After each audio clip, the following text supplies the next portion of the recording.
மாண்புமிகு தளபதியுடைய நல்ல ஆசியோடு இன்று கரூர் சட்டமன்ற தொகுதியினுடைய வெற்றி வேட்பாளராக அண்ணன் திரு ஆசிரியர் என் தியாகராஜன் அவர்கள் வேட்புமனுவை தாக்கல் செய்திருக்கின்றார்கள். வேட்புமனு தாக்கல் செய்வதற்கு முன்பாக நாங்கள் தொடங்கிய பயணங்களை நீங்கள் அனைவரும் கண்கூட பார்த்தீர்கள்.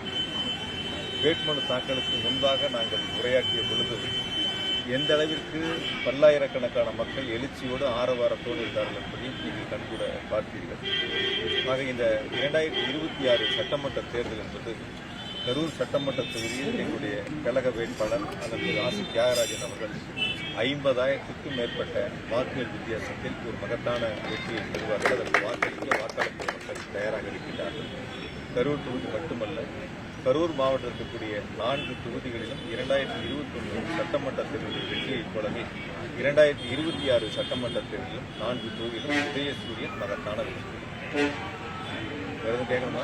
தேர்தல் பிரச்சாரத்தப்பனா எதிர்கட்சி தலைவர் எப்பவும் ஒருமையிலே பேசுறார் முதல்வர். எதிர்கட்சி தலைவர்ல இருந்து அவங்களுக்கு மாவட்டங்களில் இருக்கக்கூடிய 2ஆம் மட்ட தலைவர்கள் வரைக்கும் நாகரிகம் தெரியாது. எங்க முதலமைச்சர் எங்க கழக தலைவரும் தேர்தல் பிரச்சாரத்தில் நீங்க பாக்குறீங்க இவ்வளவு நாகரிகமா மக்களிடத்துல சொல்ல வேண்டிய கருத்துக்களை முன்வைக்கிறாங்க. எதிர்கட்சி தலைவரை பொறுத்த வரைக்கும் ஒரு தோல்வியினுடைய வெளிப்பாடு, விரக்தியினுடைய உச்சத்துக்கு போயிட்டார் அவர். அதனால அதை வெளிக்காட்டுவதற்கு அல்லது அவருடைய அந்த தோல்வியை ஏற்றுக்கொள்ள முடியாத, இப்பயே அந்த தோல்வியை உணர்ந்ததால அது போன்ற கடுமையான வார்த்தைகளை பயன்படுத்த முடியாத வார்த்தைகளை பயன்படுத்துகிறார். மக்கள் அதெல்லாம் புரிஞ்சுதான் வச்சிருக்காங்க. எந்த அரசியல் தலைவர் நமக்கு நல்லது செய்வாங்க, எந்த கட்சி நல்லது செய்யும், எந்த கூட்டணி வெற்றி பெறும் என்பதை மக்கள் தீர்மானித்து வைத்திருக்கிறார்கள். நிச்சயமாக 200க்கும் மேற்பட்ட இடங்களில் மதசார்பற்ற முற்போக்கு கூட்டணி மகத்தான வெற்றி பெறும். அது கரூர்ல 4 உதயசூரியன். இன்னைக்கு நான் சொல்றேன், எத்தனை கட்சி என்ன வேணாலும் சொல்லலாம், எதிர்கட்சியா இருக்கட்டும் மற்ற கட்சிகளா இருக்கட்டும் என்ன வேணாலும் சொல்லலாம், நாங்கள் ஜெயிக்கிறோம் கரூர்ல அதுல மாவட்டத்தில் சொல்லலாம். பொறுத்திருந்து பாருங்க, வாக்கு எண்ணிக்கை எல்லாரும் ஒன்னாதான் இருக்கோம். பொறுத்திருந்து பாருங்க, உங்களுக்கும் கள நிலவரங்கள் தெரியும், மக்களுடைய மனநல என்னங்கிறது. நீங்களும் ஃபீல்டில் போய் மக்களை பார்க்குறீங்க, மக்களுடைய கருத்துக்களை கேட்குறீங்க, என்ன சொல்றாங்கிறது உங்களுக்கு தெரியும். நிச்சயமாக 4 தொகுதியில் உதயசூரியன் கரூர் தொகுதி 50,000 வாக்கு வித்தியாசத்தில் ஒரு மகத்தான கேட்க வந்தீங்க. பாஜக முன்னாள் தலைவருக்கு இந்த தடவை சீட்டு தரல, அதை எப்படி பார்க்குறீங்க? சரி, ஒரு அரசியல் கட்சியிலையும் யாருக்கு சீட்டு கொடுக்குங்கிறது அந்த கட்சி தலைமை முடிவு எடுக்கிறது. இன்னொரு கட்சியில் சீட்டு கிடைச்சது கிடைக்காத பற்றி நான் கருத்து சொல்வது சரியா இருக்காது. எங்கள்லேயே பார்த்தீங்கன்னா நீங்கள் எல்லா தொகுதிகளுக்கும் நாங்கள் விருப்பமனு கொடுத்துருந்தோம். ஒரு தொகுதிக்கு 60 பேர் 70 பேர் வரைக்கும் விருப்பமனு கொடுத்துருந்தாங்க. அதில் யாருக்காவது ஒருத்தருக்கு தானே வாய்ப்பு கொடுக்க முடியும். மற்றவங்களுக்கு அடுத்து வரக்கூடிய வாய்ப்புகள் எங்கள் கழகத்தில் கொடுப்பாங்க. அது மாதிரி மற்ற அரசியல் கட்சிகளுடைய கருத்துக்கு நான் சொல்றது சரியா இருக்காது.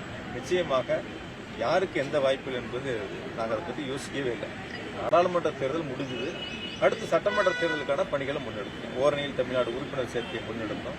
அதற்கு பிறகு வெல்லும் தமிழ் பெண்கள் மகளிர் படையை வீடு வாரியாக சென்று வாக்காளரை சந்திக்கக்கூடிய பணிகளை முன்னெடுத்தோம். அப்புறம் வாக்காளர் பட்டியலை சரிபார்க்கக்கூடிய பணிகள் தொடர்ந்து நாங்கள் தேர்தல் களத்திற்கு நாடாளுமன்ற தேர்தல் முடிந்த உடனடியே எங்கள் கழக தலைவர்கள் தொடர்ந்து எங்கள்கிட்ட வேலையை கொடுத்து இந்த வேலைகளாக செய்யன்னு சொல்லி மிக சிறப்பாக எங்களுடைய தோழமை இயக்கத்தினுடைய நிர்வாகிகளை அரவணைத்து மிக சிறப்பாக தேர்தல் பணிகளை நாங்கள் முன்னெடுத்தோம். கோவை மாவட்ட பொறுப்பாளர் நியமிக்கப்பட்டதுக்கப்புறம் கோவையில் உள்ளாட்சி தேர்தலில் ஒரு பெருவாரியான வெற்றி பெற்றீங்க. இந்த முறை கொங்கு மண்டல பொறுப்பாளராக இருக்கீங்க. இந்த முறை எவ்வளவு வெற்றி பெற்றீங்க? கோவையில் உள்ளாட்சி தேர்தல் மட்டுமல்ல, நடந்து முடிந்த நாடாளுமன்ற தேர்தலில் ஒட்டுமொத்தமாக தமிழ்நாடு முழுவதும் 40க்கு 40 என்ற வெற்றியை திராவிட முன்னேற்ற கழகம் தலைமையிலான கூட்டணிக்கு ஒரு மகத்தான வெற்றியை தந்திருக்கின்றார்கள். எங்களுடைய கழக தலைவர் முதலமைச்சர்கள் இயக்கத்தினுடைய பொறுப்பை தலைவராக ஏற்றுக்கொண்ட பிறகு நடைபெற்ற அனைத்து தேர்தல் உட்பட அனைத்து தேர்தலும் தொடர்ந்து வெற்றியை பெற்று வருகிறார்கள்.